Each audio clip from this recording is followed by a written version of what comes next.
Pessoal, foi apresentado um pedido de impeachment dos deputados de oposição. Mais de 40 parlamentares já assinaram o pedido de impeachment, mas também tem um outro pedido de impeachment paralelo. Assim como o Ives Gandra Martins separou um pedido de impeachment um tempo atrás, agora foi o Pavinato, o Thiago Pavinato, que anda tomando um protagonismo nessas ações contra o ex-presidente Lula, inclusive contra o STF. O Thiago Pavinato, inclusive, é o advogado que pediu a prisão do Alexandre de Moraes no caso Clezão. Ele escreveu o seguinte: com base nas abjetas palavras do presidente, finalizei agora e assinei denúncia com o pedido do seu impeachment. Ela deve ser protocolada hoje na Câmara. Enviei o arquivo com assinatura eletrônica, porque estou impossibilitado de deixar minha casa por motivo de saúde. Então, o que acontece?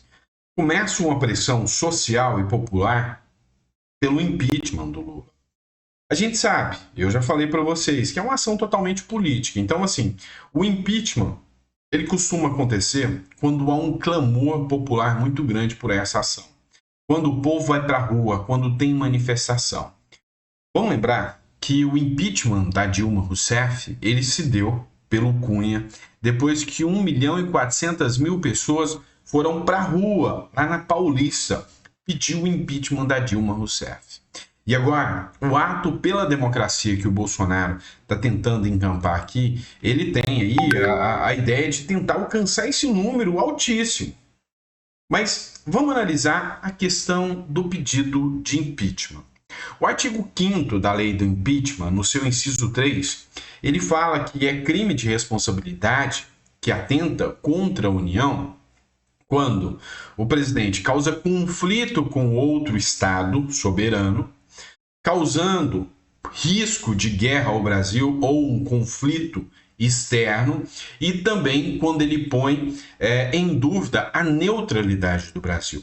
É um princípio do Brasil manter-se dentro da neutralidade, ou seja, o Brasil é um país neutro.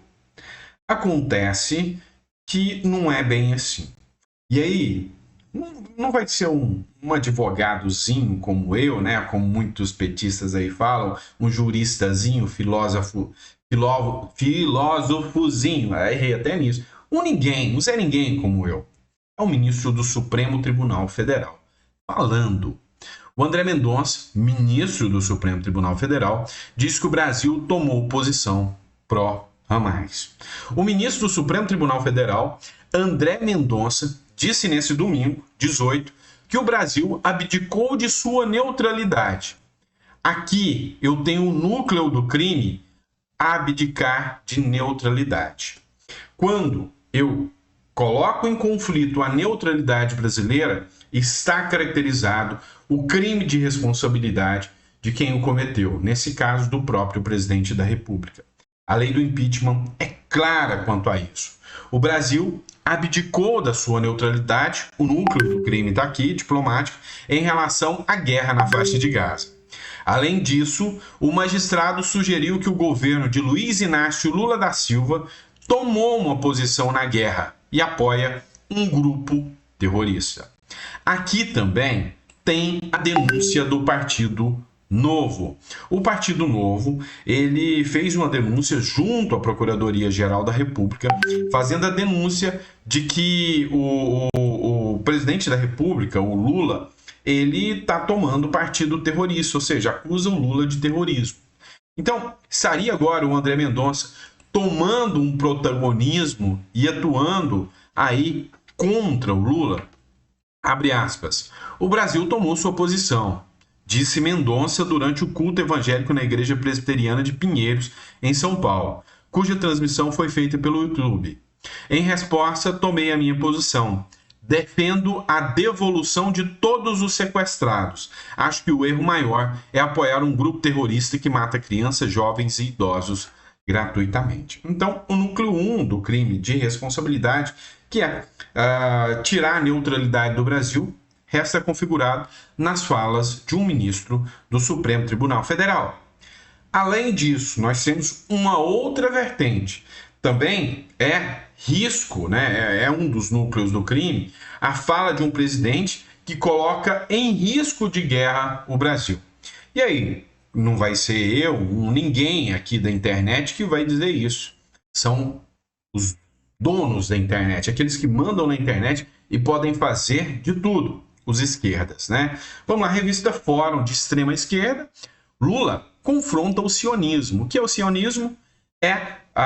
São o povo israelense como um todo, o respeito à cultura israelense, é o sionismo. Então Lula confronta Israel e Netanyahu ameaça o Brasil.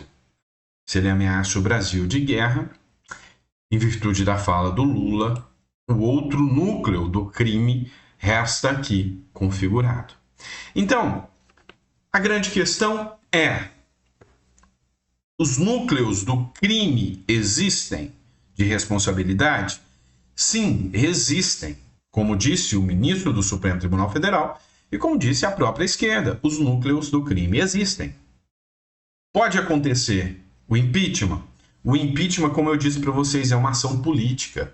O Arthur Lira nem formado em direito é, ou qualquer presidente da Câmara que venha a ser. Então o ponto aqui é que somente eles iniciarão o impeachment por questões políticas. O que instituiu o impeachment da Dilma? O povo na rua. O que está marcado para o dia 25? O povo na rua. Pode ser que novos desdobramentos se insurjam a partir do desfecho que vai acontecer aí no dia 25. Vamos lá. Outra matéria, das falas do Lula também, né? E da sua indignação seletiva, né? Ok, vamos lá. Lula foi perguntado. E aí, Lula? O Pepe Mujica, presidente do Uruguai, ex-presidente do Uruguai, que é até amigo do Lula, que é socialista declarado e que realmente prega o socialismo e vive. Afinal, ele mora numa chácara simples, anda de Fusca e não tem luxos na sua vida, coisa que o Lula é totalmente o contrário. Falou que a Venezuela é uma ditadura. Perguntado internacionalmente, lá em Senegal, Lula respondeu: não, eu não tenho certeza se Venezuela é uma ditadura, não. Por quê? Porque Venezuela prendeu opositores políticos e expulsou os agentes da ONU da Venezuela. Lula respondeu que não tem informação sobre isso. Não, eu não sei sobre isso, não. Lula sabe tudo sobre Gaza, Hamas, Lula sabe tudo. Mas Venezuela, o nosso vizinho aqui, que o Lula recebe com honra de chefe de Estado. Não sei o que está acontecendo, não sei nada disso, não sei. Deu para ver o quanto é seletivo? Vamos falar de outro caso absurdo que o mundo inteiro está fazendo nota sobre o Alexei Navalny. O Alexei Navalny era o opositor do Putin. Foi além do Maduro um pouquinho. O Maduro mandou prender, tá torturando a sua opositora, os seus opositores, mas o Putin foi além, né? Mandou prender e sob a guarda do Estado, dentro de uma prisão, que aqui no Brasil caracteriza-se como responsabilidade objetiva do Estado. Então você pode falar, a culpa é do Estado. Então, sobre culpa do Estado russo, o Alexei Navalny, que é o Bolsonaro russo deles, né? Quem pode derrubar o Putin, foi morto dentro da prisão. Quando perguntaram para o Lula, sabe o que o Lula fez? Conforme a matéria aqui do O Antagonista, Lula usou o caso Marielle para justificar silêncio sobre a morte de Alexei Navalny, adversário de Putin, que morreu na prisão. Ele falou: não, vamos lá, é igual da Marielle, a gente levou 5 anos procurando saber quem é a Marielle, quem matou a Marielle, e a gente ainda está procurando isso.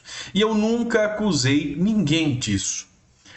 Cara, é uma mentira muito grossa, porque falou abertamente que era o Bolsonaro, que o Bolsonaro tinha mandado matar Marielle. Falou abertamente. Mas agora ele não pode ser leviano em falar que o erro é do Estado russo, no caso do Alexei Navalny. Pô, um erro crasso do Lula. Fazer o quê, né? É isso, pessoal. Grande abraço. Vejo vocês no próximo editorial. Abraço.